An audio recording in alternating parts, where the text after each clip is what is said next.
Hey, welcome back. This is Cavallo from datingfire.com and datingadviceguru.com. You ever wonder what to do when you find the one? I mean, what do you do? After all, you don't want to risk losing him, and you sure don't want to miss your chance. Even if you don't really believe in just one person for you, this video is going to help you understand how to keep this special person in your relationship, because we all realize some people are easier to stay with than others, don't we? All right, let's talk about it today when we talk about how to know when you find the one and what to do when you find him. And as usual, before we get started, let's do the big three. Make sure you like and subscribe to the videos. If you like them, why wouldn't you? And make sure you turn on the notifications so you know when the next one comes out. And if you have any questions or if you'd like a certain video to be made, leave that down in the comments below. You know, many people panic when they meet somebody that could be a soulmate for them. Very often we feel that love is scarce, and even more scarce is finding the person that you're meant to be with. You want to make sure that you don't lose your head when that magical soulmate relationship, the one, finally shows up for you. One of the first things you want to do, though, is to make sure you got to see the signs correctly. After all, you want to make sure that this guy really is the one for you. Now, I'm going to cover the signs you've met the one first, and then I'll tell you a little bit more about what to do after you find him. Some things you'll figure out on your own just by tuning into your instincts, but of course, it's always a little bit difficult to trust our gut in relationships, right? So I'll be giving you some specifics about what to look for as well. Sign number one, everything falls into place with him. One of the best indications that you've met the one, this guy is the one, is that you'll notice all of your usual obstacles to a relationship, to him, seem to disappear. This guy seems to be on the same page with you. You know, what were once difficult parts of a relationship are now no longer so difficult. You don't fight about the same things, if you fight at all. Those little deal breakers that you ran into with other guys, they don't come up. And if they do, they're nowhere near as difficult to overcome. It's a lot like when you do a puzzle and you have all those blanks that start filling in after you get a certain amount of the picture made because it gets so much easier. It almost seems effortless, just like that. Sign number two is it's so easy to just be you. One of the trickiest things in a relationship is knowing how much of yourself to show your partner. Early on in the relationship, we hide so much of ourselves, right, out of fear of being rejected. In fact, it's so easy to just keep hiding those things later on, especially if you want the relationship to work out and end up in marriage. Now, the cool thing about a soulmate relationship with the one is that you can just be you. You can say the things that you're thinking about and it doesn't faze him. You can go a day without makeup and it doesn't bother him. You can show him your flaws and it just won't freak them out. Now, it's so important to be able to be authentic with someone in a relationship, and it's very likely that your soulmate is wondering about the same thing about you too. If you're both genuine, then it's so much more likely that you're going to work to keep this thing together. Sign number three is you can also let him see the dings. When you find the one, not only can you just be yourself, but you can also let him see the dings, dents, and scratches in you. You're not advertising your flaws, but you're also not needing to hide them to make sure that he won't leave you. One of the best ways to be authentic with a person is to let them see your flaws. In fact, this will also let you work through arguments and disagreements much faster because you won't be protecting yourself as much as you're protecting the relationship instead. You'll always be working towards the same common goal. And when we see the other person as a normal human being, we lose that intimidation factor and we start to gain the admiration of our partner. Sign number four, they've got your back. It's absolutely imperative that you feel like your partner is there for you and that they're pulling for you. And when you find someone in a relationship that does this without you having to constantly ask them or wonder, everything seems to flow so much better. It's like you're both paddling downstream in the same canoe. Both in the same boat, and you know that you want to stay afloat. All right, sign number five, things are so much calmer. Inevitably, when you're in a relationship that's shaky, you feel that constant sense of anxiety, right? You're always wondering, when is it going to dissolve? When is it going to blow up or erupt? Now, the cool thing about a relationship with your soulmate is everything is calm. There's a sense of ease about the relationship. Be sure to pay attention to the overall atmosphere of whatever relationship you're in. Generally, this tells you exactly where you're standing right now. Most relationships have a certain amount of anxiety and kind of shadiness about them. It's just kind of shaky. And a relationship where you're with the one feels steady and less uncertain. You might not be able to figure out why, but it just is. Sign number six, he's just not resisting you. Let's face it, one of the most important, the difficult as well as important parts of relationships with men is how much guys seem to resist commitment, right? When you find a guy that things seem to flow easily with, you're immediately going to recognize he's not fighting it. He's eager to have you meet his family. He wants you to meet his friends. He calls you back without a lot of fuss. He texts you regularly, and he's just so much more present in the relationship. Now again, this also leads to you feeling much more relaxed and comfortable. Just recognize that you may even wonder, why aren't you having the usual problems with him, right? You ever had that happen? Like, oh my God, this feels weird to have things go so easily.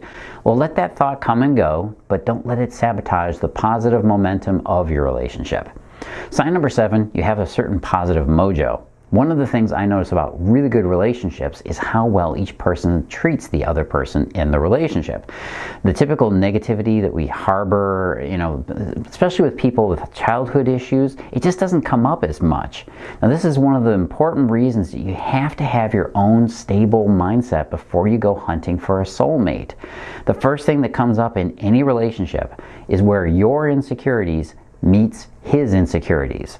This is what causes most of the conflict and strife within a relationship. When you've got that positive mojo, you've got goodwill towards each other. Things are just floating on a positive level. You do things for each other just because you care about each other. And you maintain a positive attitude of respect at all times. There's no name calling, underhanded, sneaky behavior going on.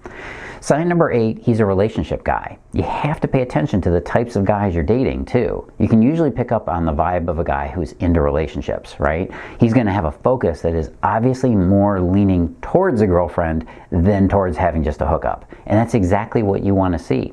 If he's the other kind of guy, the hookup kind of guy, of course he's going to have a very lackadaisical attitude towards your relationship. He's not going to call you as much, he won't text as much, he'll focus on the physical side of the relationship.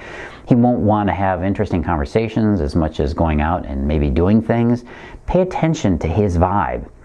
You'll probably pick up right away whether or not he's a relationship guy or a hookup guy. You probably know this about every guy you date, really. Okay, there are a few more signals of finding your soulmate, obviously, and I've written about these much more extensively in my other articles, which you can always find at the site, going over to datingadviceguru.com or datingfire.com.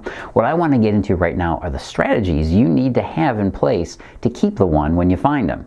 So soulmate strategy number 1 is assume the best.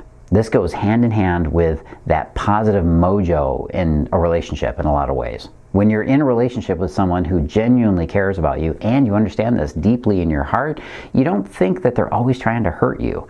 Quite the opposite, actually. You know that they're always looking out for you on some level. They care about you and they're always taking care of your best interests. In fact, if you find yourself in this mode of constant defensive behavior in a relationship, it's not the way a relationship is supposed to start. It's supposed to start with a lot of positive, effusive love for the other person, not a protect myself kind of vibe. So one of the best things you can do for your relationship is to assume the best from them, not the worst. And be on the lookout for when anxiety or worry puts you in this mode of worrying about the relationship, okay?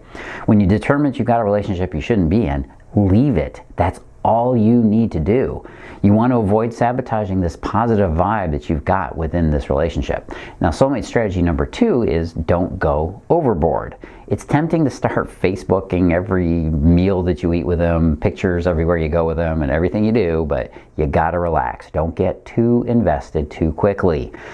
Be careful about posting too much on Facebook, talking about your relationship too much with your girlfriends in a glowing way, putting too many photos up on Instagram, texting them every hour, okay? This too much behavior, being too there, these things can put an undue strain on your relationship. They will, actually. Sometimes this can be overwhelming for a guy in the first stages of falling in love, and this is why a lot of guys ghost. They just get blown out of the water.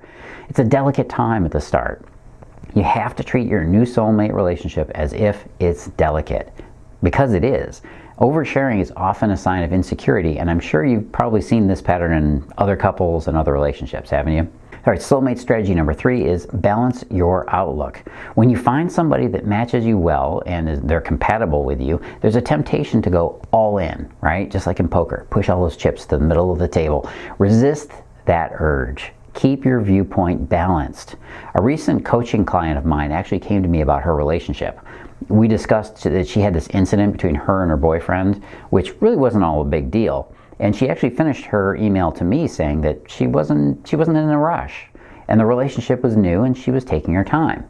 And that's how I knew she'd be okay. Okay? She had a very balanced outlook about her new relationship. She wasn't totally invested in it. It was very promising, but she wasn't going to stress it by putting all of her expectations on it. Now, one of the things I used to do that was a big mistake that you should also avoid is this. I used to have my female best friend meet my newest love interest as soon as possible. Now, this wasn't cool because it was usually way too soon, and my friend was also probably intimidating to the new girlfriend since she was a woman too. So be careful how soon you start pulling him into all areas of your life, okay? You can really shake him up without knowing it.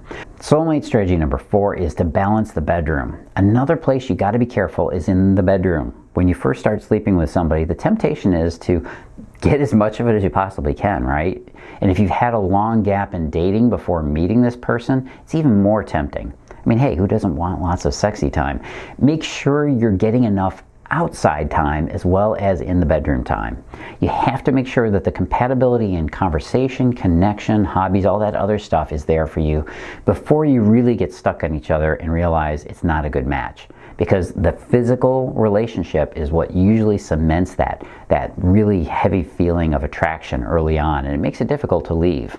Soulmate strategy 5 is also really, really important. I'm leaving that one for you to find at the site. Go on over to datingfire.com and look up this article. We're moving on to number 6, which is everything is respected. Even the best relationships don't have everything in common, meaning that every relationship has areas where they're not compatible. The key is in how these things are handled. Is he respecting those differences between you? And do you respect his differences as well?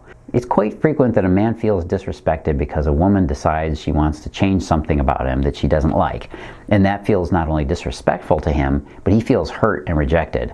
Be aware of where you might not be accepting him completely. In order for a man to feel safe with you, he must feel accepted by you. Soulmate strategy number 7, find your own language. One thing we do when we have a unique relationship is that we really find this way to communicate, and we even find our own shorthand ways of communicating emotions around the difficult topics. You must have a strategy for handling the uncomfortable parts of your relationship and communication. There will be moments of tension and stress that you have to be able to work out and work through. Now, as soon as you can, you should start to work on finding the ways to handle these difficult subjects with him. One great strategy is to have code words for certain things that trigger you both. This is a really great tip. You got to use this one. For example, when he brings up a topic that you don't want to discuss in the moment, like, I don't know, ex-girlfriends or something that just makes you feel uneasy or anxious, what should you say? Well, you might not have something to say, which is the problem. You could probably do something like this. You can have a special code word that you set up in advance, like, hey, can we rock that boat later? You know, that can be your little phrase that says, I don't really want to talk about this now, and I'm doing it in a delicate way. That's your special way of saying, let's wait, and it won't raise the tension. It lets him know that you can talk about it later on, just not right now. And quick bonus soulmate strategy here, set aside time for a check-in. In almost every single successful relationship that I've coached, counseled, or helped in some way, the couple knew how to check in with each other and to be able to cover some of those difficult topics. Now, one of the best ways you can do this is to set aside a little bit of time during the week to reflect and discuss what's happened in your lives, as well as between you both.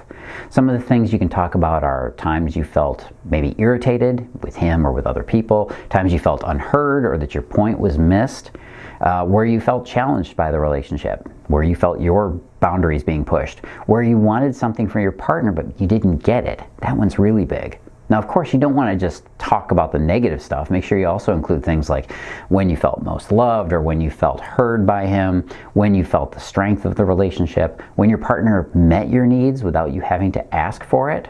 Ooh, big one. So it becomes a place for you to not only check in on each other's lives and where you are, but also how the relationship is going. Think of it as like a quick doctor's checkup, only this kind of checkup keeps your relationship strong and healthy. Now, you might think it sounds a little bit goofy or even new agey, and there might be this little reaction where you're going, ooh, Carlos, I don't know if I could do that. But this is one of the key conversation and communication skills that all All with capital ALL. All of the best relationships have. Just because it's new or different doesn't mean it's not something you could learn to use. Now again, if your partner resists or if there's any issues around resisting it, you don't have to formally introduce it. You can just do it informally in your conversations. Just ask questions. The most important way that you can make sure your soulmate won't be missed or lost is knowing how to make that special kind of connection with a man, whether he knows it or not. And sometimes it is better that he doesn't know. There's nothing worse than having a really great guy in your life and then being constantly anxious that you're going to lose him or mess up the relationship. Do you know how to really establish a solid connection with a guy? Do you know how to make him feel as if he's come home when he's in your arms? You want your man to find refuge in your relationship. He should feel that the one place he can go, no matter what kind of difficult times you guys are going through, is he should be finding that kind of safety and acceptance in your relationship. If he isn't, he won't go there.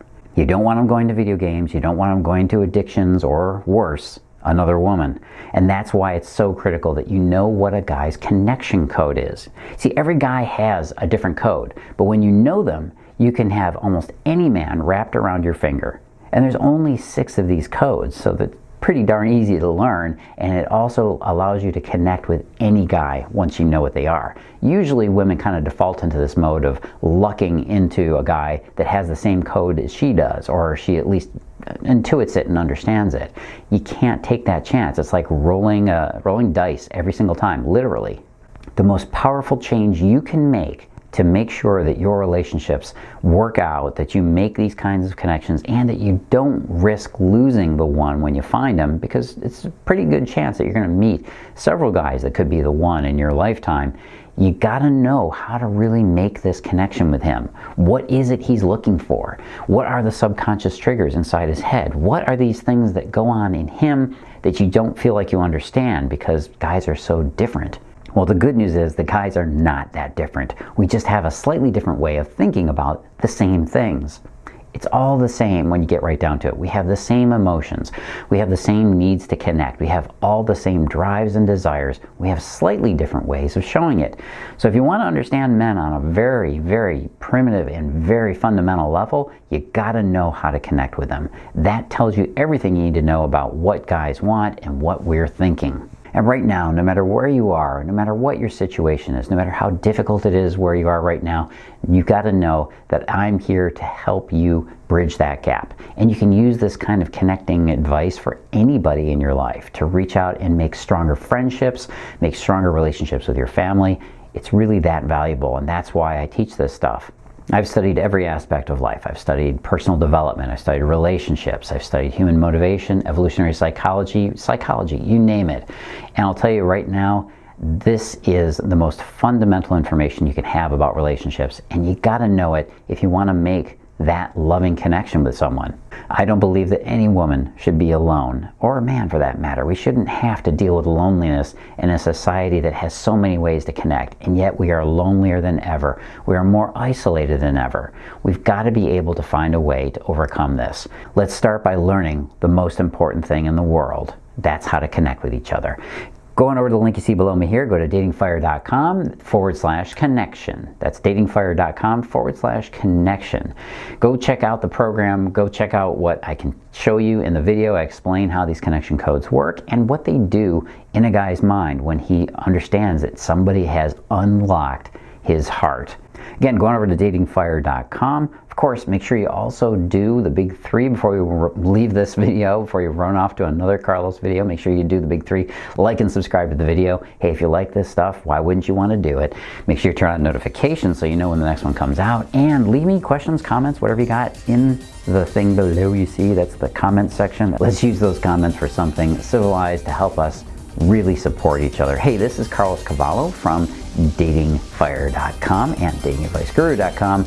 As always, live and love with passion.